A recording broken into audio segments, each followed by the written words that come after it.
So today we'll discuss the program overview, eligible entities, eligible costs, terms and conditions, uniform guidance requirements, the application process, and next steps, which you can expect here in the upcoming 3 months. As I said, at tn.gov/health/HRP. That's a link we'll share, but that's where we'll have this recording, slides, and updated FAQs as well. Throughout the course of this conversation, we had not intended it to be a question and answer, but we do encourage you to submit questions throughout the webinar in the question and answer panel.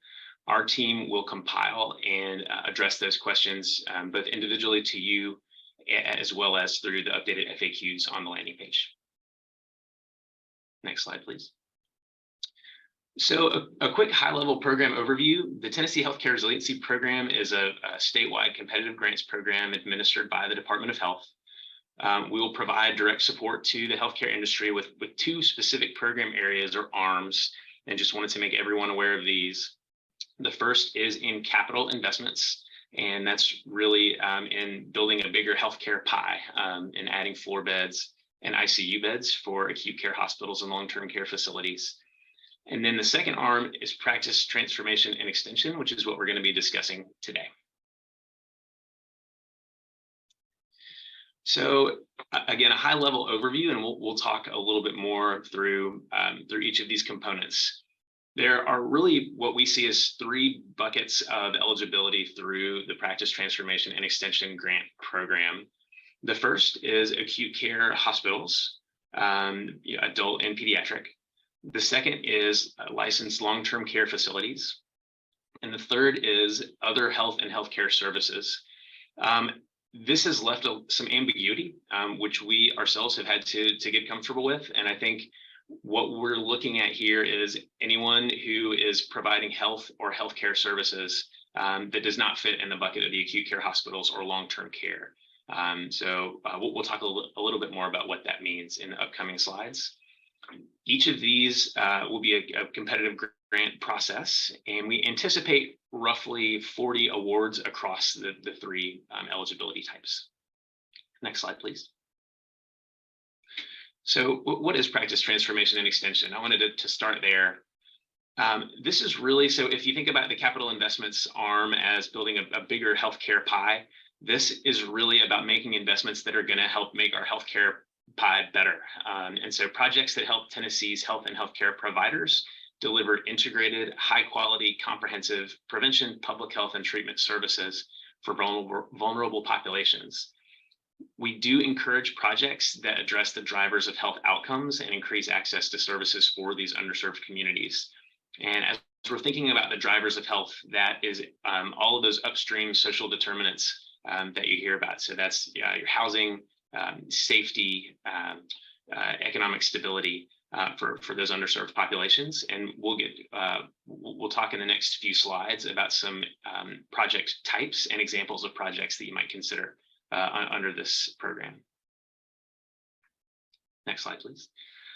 So I think the vision is we've seen what our healthcare and our health service providers have gone through in the pandemic. When wave after wave of really high acuity patients challenged our healthcare capacity in hospitals, with long-term care facilities that we're working with really high acuity patients in a very complex patient population, particularly in a lot of underserved communities in Tennessee. And we really saw a lot of novel partnerships develop with our social service partners, with our primary care partners, with our school-based partners. And so we want to continue to build on those partnerships and to really help to integrate our healthcare service system in Tennessee with those upstream components, those drivers of health, and to integrate those health and healthcare services for underserved and vulnerable populations in Tennessee. Next slide, please. So a little bit about project types. So you might be thinking about alternative or innovative care delivery models that improve access to health or healthcare services, or that address an identified community need, such as a nonprofit hospital community health needs assessment, a local county health assessment, or something that the community itself has identified as a priority.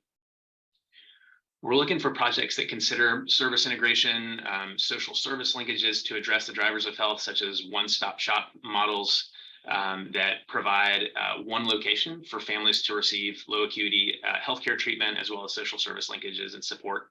This might be piloting a technology investment, an EHR, mobile medicine, electronic ICU program, or other evidence-based or promising practices that support improved public health outcomes.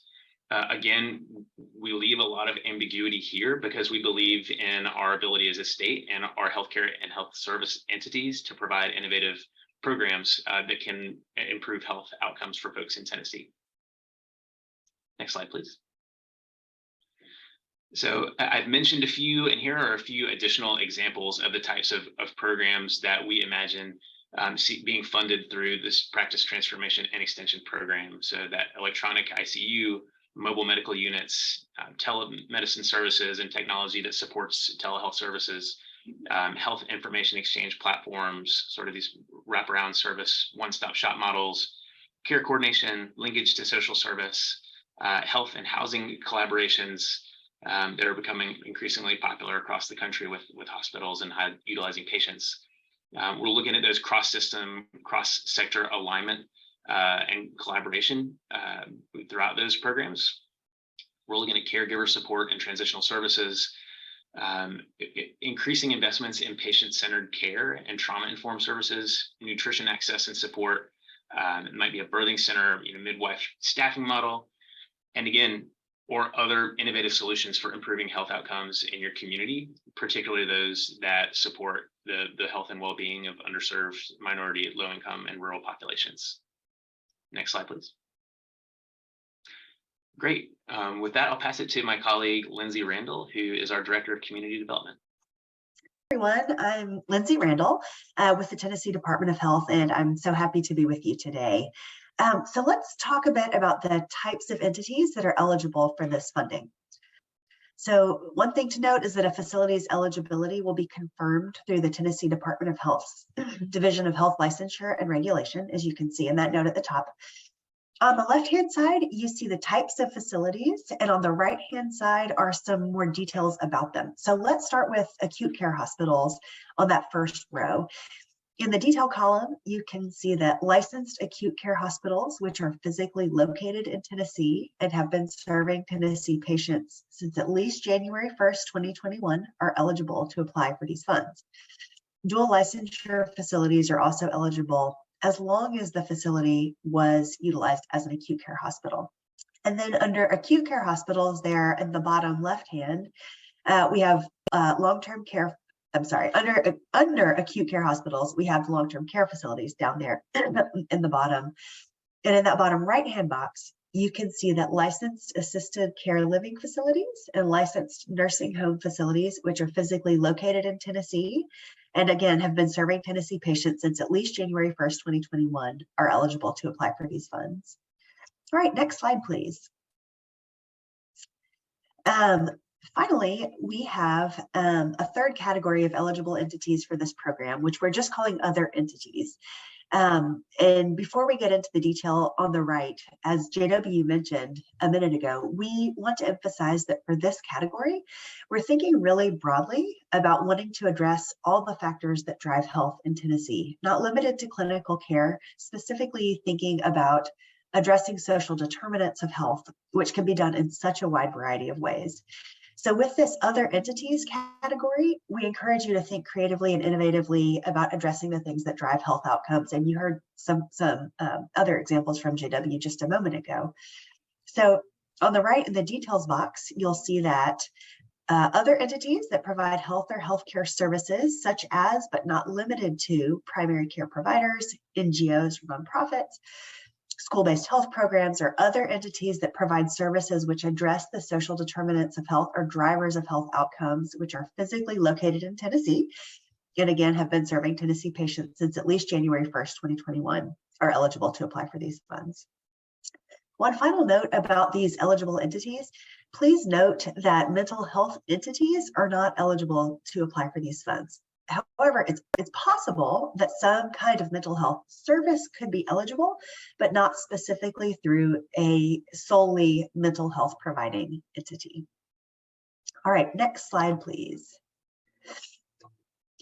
All right, so we want to share some detail as well for applicants that may have services or projects that span multiple facilities. In the first bullet, you see that entities that plan to administer a project with a common purpose across multiple facilities are eligible to apply. In the second bullet, you see that information regarding the location and facility type of each entity to be served under this project will be required in the application, as well as the funding amount to be allocated to each facility. So you will need to provide some of that detail about the various facilities through the application process. And finally, in that third bullet, you'll see that grant awardees will not be allowed to sub-award funds or to create further subrecipient relationships with these funds. So in other words, they must stay with and be used by the awardee. Okay, next slide, please. Okay, so having spoken a bit about eligible entities, let's talk about ineligible entities and projects a bit. So at the top, we can see some examples of ineligible facility types. So first, entities where at least 50% of patients receive mental or behavioral health services are not eligible, as we mentioned earlier. Next, any entity not in good standing with the Secretary of State is ineligible. And third, any entity with outstanding civil monetary penalty funds is ineligible. Under the second heading, we see some examples of projects that would be ineligible under this program, which include brick and mortar projects, which are eligible under the other arm of this program, the Capital Investments Program, which is specifically for brick and mortar investment. And another example of an ineligible project would be the supplanting of funds for ongoing programs at the facility. All right, next slide, please. Okay, here's a brief overview of the timeline of this program. So in that top bullet, you see today the application opens and the help desk goes live. 3 months from today, in February of 2023, the application portal will close. That's your application window. 1 month after that, in March of 2023, the help desk will close. And by April of 2023, award selections will be made. And then in June of 2026, about 3 years later, we have the target date for facilities to fully expend their awarded funds. All right, and there's a little more detail on the next slide. If you would switch, please, Sarah, thank you. So as I just mentioned, the application period will be open for 90 days starting today. We want you to know that the way your application is reviewed and scored will not be affected by when during that 90 days it is submitted. So they'll be evaluated the same no matter when they're received. An important note is the third bullet you see here. If we have questions about your application, we will contact you prior to scoring. Thus, it is imperative that your contact information be accurate in your application so that we can get a hold of you easily to get questions resolved. And that if we do reach out to you, any responses to our inquiries are prompt and complete. Finally, we recognize that this is, maybe a new process for many of you, and that you may wish to procure grant writing services to assist with preparing your application. And in such cases, this expense will be eligible for reimbursement through this grant, but only if your application is selected for an award. So if you hire a grant writer to write your application and to help you get it completed, but you're not selected for an award, then those grant writing expenses will come out of your own pocket. We just wanted to make that clear. Okay, so at this point, I'll pass it off to Alex to share some more information with you all. Thank you, Lindsay. My name is Alex Yarbrough with Horn, and I'm going to walk through some additional details and requirements of the program, starting with the terms and conditions. So this program does involve federal funding in the form of the ARPA state and local fiscal recovery funds. As a result, there are a lot of requirements that come with these funds, and they can only be used for activities that are eligible under ARPA and the guidelines of this specific program. All program participants will sign a terms and conditions contract that serves as the grant agreement and identifies each of these requirements in detail. In conjunction with that, one of the first things applicants need to do, if they have not done so already, is register in sam.gov, the federal government's system for award management. This is required for any recipient of grant funding, and we will need to see that your entity is registered in order to move forward with the grant agreement. I do want to note that registering in sam.gov is a free process. If you search for it, there are websites that will pop up to offer to do it for a fee. Some may even contact you during the registration process, but it is a free process. Although registering does take some lead time, potentially as much as 6 weeks. So it is important to begin this process if you have not yet. In addition, duplication of benefits requirements apply. This means that you cannot double dip. You can't use these funds for any expenses that have been or will be reimbursed by any other source or program, such as the Provider Relief Fund, for example. To be clear, though, that does not mean that you can't bill insurance for care provided to any patient. You should continue those billing practices as you normally would, but make sure that any costs paid by another source like insurance or a federal grant are removed from your reimbursement requests. Next slide, please. The next requirement is the period of performance. This is the time frame during which the work can be performed. The terms and conditions will cover work from November 1st, 2022 through June 30th, 2026. So it's backdated a little bit to the first of this month to cover grant writing services. All work will need to be complete by that end date, and all expense documentation needs to clearly show that the work was performed within that window. Because these are ARPA funds, there is also a separate date milestone for when costs have to be obligated, and that's December 31st, 2024. And what obligate means is that you have to have all orders placed, you have to have all contracts and purchase orders executed. So all of that needs to be done by the end of 2024, and then you'll have another 1.5 years to incur those expenditures. Next slide, please.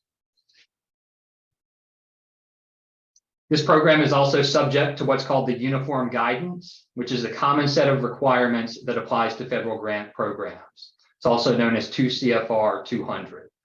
The full set of uniform guidance requirements does apply for these funds. So that means that all procurement transactions, every time you purchase goods or services, you do have to follow the federal requirements. Make sure that you have full and open competition and comply with outreach efforts to minority and women's business enterprises. And we will be reviewing all procurements for compliance with these standards. So you will need to provide all of this when you request reimbursement. You're required to maintain all relevant documentation, including records, financial statements, and source documents to show compliance with all federal requirements, including those procurement standards. And unless you are a for-profit entity, and there are a number that we know are going to be potentially applying, single audit requirements also apply to any entity that expends $750,000 or more of federal funds in a fiscal year. You also have a responsibility to help TDH meet its own requirements under the Uniform Guidance, including completing risk assessments and its monitoring procedures. So that will involve responsiveness, providing data or documentation when requested, and working to address monitoring or audit findings if they occur. Next slide, please. We want to specifically mention equipment purchases. So the term equipment here means anything that has a useful life of more than 1 year and a per unit cost of at least $5,000, including technology items like software. It's important to note that the terms and conditions requires prior approval for all equipment purchases. And there are additional uniform guidance requirements that also come into play. Any purchased equipment has to have a conditional title that vests with your entity. The equipment cannot be encumbered, and it can only be used for the purpose for which it was acquired. And you also have to follow management requirements around keeping equipment records, maintaining inventory, and providing adequate maintenance. In the event the equipment is no longer needed, there is also a disposition process that has to be followed. Next slide, please. Another important concept here is program income, and that is income earned that is directly generated from a supported activity or earned as a result of the grant during the period of performance. That includes income from fees for services performed and the use of property acquired with grant funds. Given what this program can be used for, it's pretty wide open for how the funds can be put to use. And so there are certain situations where a project can generate program income if that direct connection can be demonstrated. And in those situations, you do need to track the program income through the end of 2026, and you do need to report that to TDH. Next slide, please. Keeping good and complete documentation is the only way to show that the funds were used correctly. So when you submit reimbursement requests, you will need to upload all of those supporting documents. And that's going to vary based on the type of work that was performed. For work done by a third-party vendor, you'll need to provide procurement and bid documentation, as well as your overall procurement policy.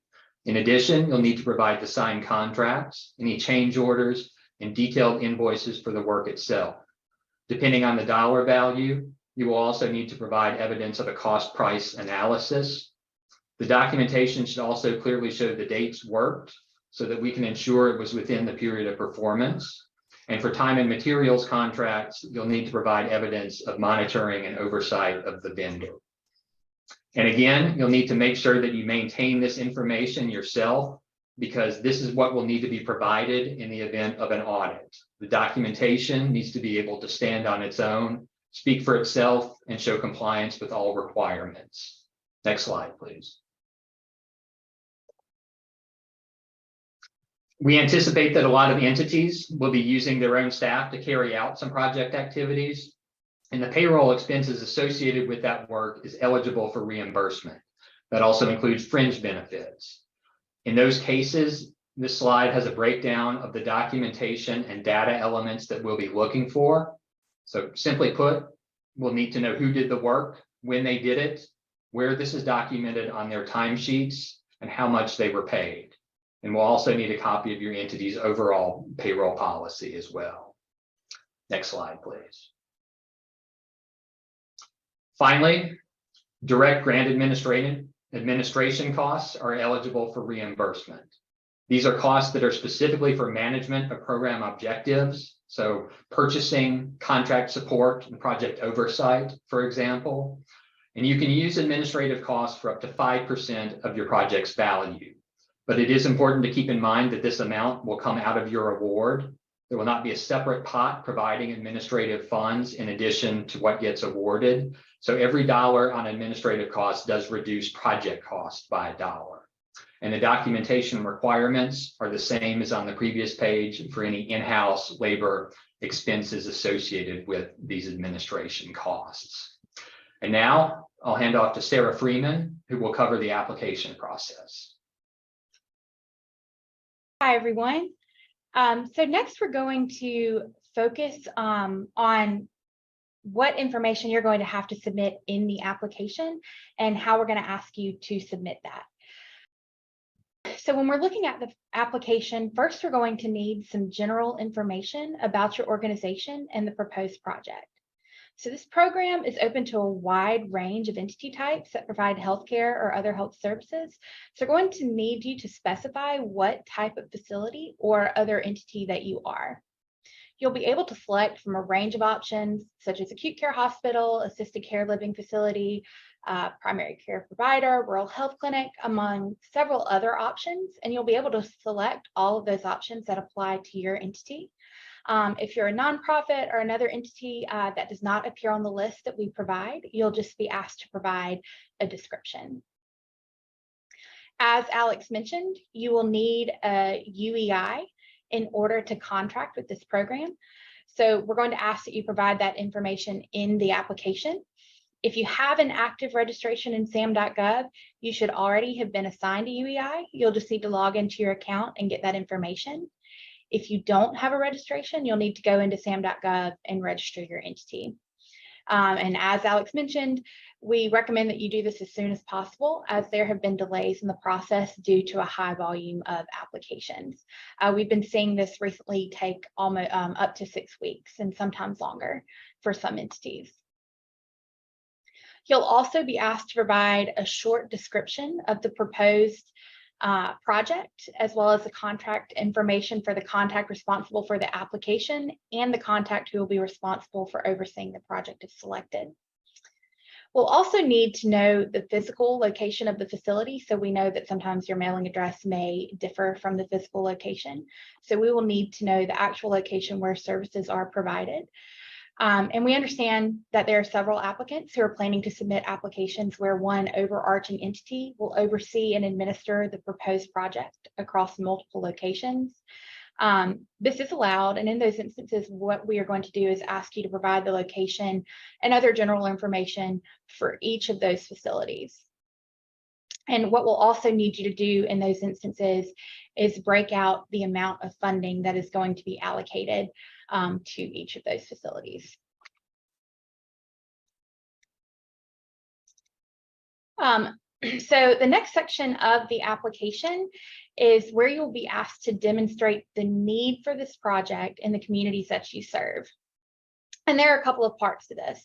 So the first part is demonstrating a need related to the COVID-19 pandemic. You'll need to provide a description of how the COVID-19 pandemic impacted your entity's ability to provide health services and how this project will help address those impacts.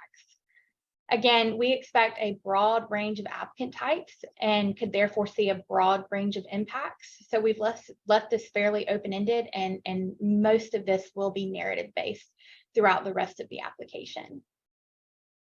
So the next part will be demonstrating how this project will serve those who were disproportionately impacted by the pandemic. And those disproportionately impacted populations include low-income populations, ethnic and racial minorities, rural populations, or other underserved populations. And if it falls in that other under bucket, we'll need you to kind of expand on how they fall in, how you determine they were underserved. And then you'll also be asked to describe specifically how this project will promote and make health services available to those disproportionately impacted populations that you identified. In the next section of the application, we're going to ask you for a project plan. And that will start with a project purpose statement and rationale for the project.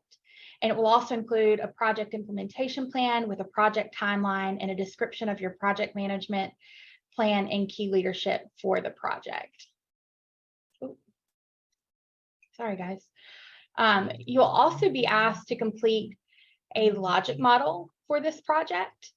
And this logic model will include a description of the inputs, which are the resources needed to implement the project, the outputs, which are the activities that take place in order for you to improve health outcomes, and the participants in those activities. And then you'll also need to provide a description of the expected short-term, medium-term, and long-term outcomes. These outcomes should be measurable and may include outcomes such as the number of individuals served, projected facility capacity, or other predicted capabilities or health outcomes. Again, we're expecting a broad range of project types and a broad range of applicants. So these health outcomes may vary. And so there may be many things that could be included here. We just ask that they be measurable. The logic model will also include sections that ask you to describe the assumptions you made in determining the inputs, outputs, and outcomes, as well as any external factors over which you have no control that may affect the project. If you've completed a logic model before, the format of the template provided will most likely be pretty familiar. If you have not, we have a resource available that will be posted on the webpage. That is called, it's a tierless logic model, and there's a facilitation guide that walks you through the project planning step by step. And the logic model template can help you point to those step-by-step procedures that you did in that facilitation guide and help you associate those items with the logic model that must be submitted with the application. And again, this will be on the HRP webpage. So the next section of the application will include a description of how you plan to measure and evaluate the impact of this project. This evaluation plan should reference those outcomes that you described in your logic model. Next, you'll be asked to provide a description of your plan to sustain the impact of this project beyond the grant performance period. So how will you continue to provide these services after funding ends in 2026? And we also ask here if you'll be able to complete the project if only a portion of this funding request is granted, and to explain on how only receiving a portion of the funding would impact the services you would be able to provide if so. And finally, the last section of the application, you'll be asked to complete a detailed budget. The state will provide a form for the budget, which you'll need to submit with the application, but you'll also be asked to provide a narrative of the budget where you describe your rationale and any assumptions that went into formulating that budget.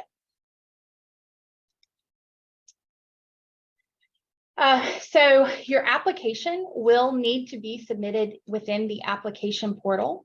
The portal is not live at this time, but we expect it to be so in the coming weeks.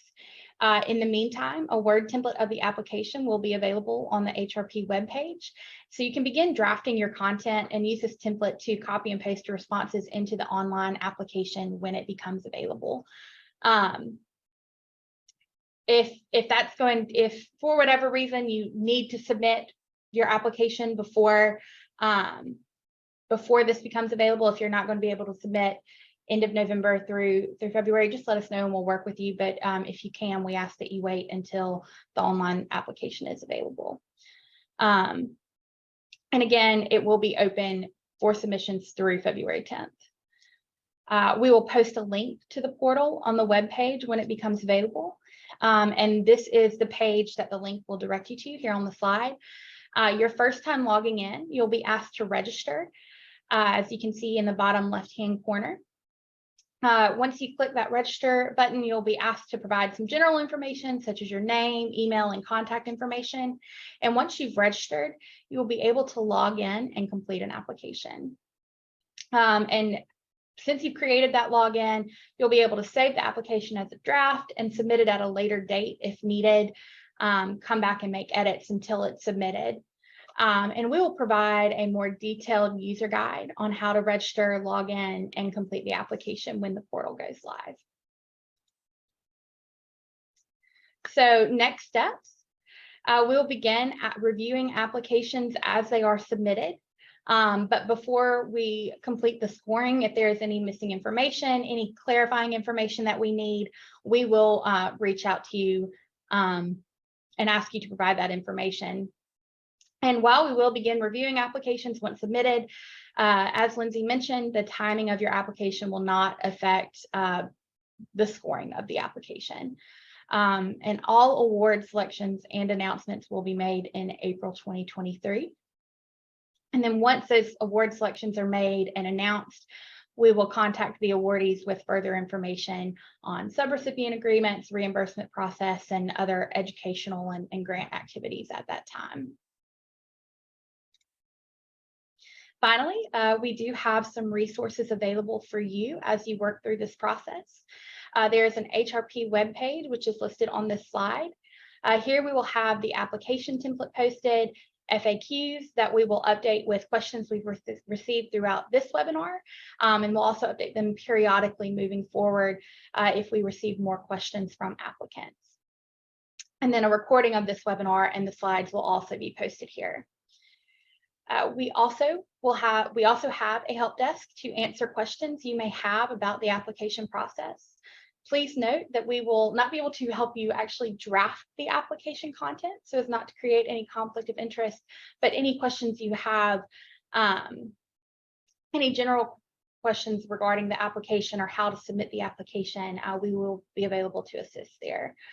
The help desk can be reached through email or phone, both of which are listed here on the slide. But please note that the phone number is not manned live. You will be able to leave a message with your question, and please leave your name and contact information as well so we can reach back out. And that is all I have for today, and I will turn it back over to JW. Thanks so much, Sarah. I appreciate the work of you and your team. I answered a few questions in the chat. Keep those coming, please. A few things I did want to mention. There is no cap for applications.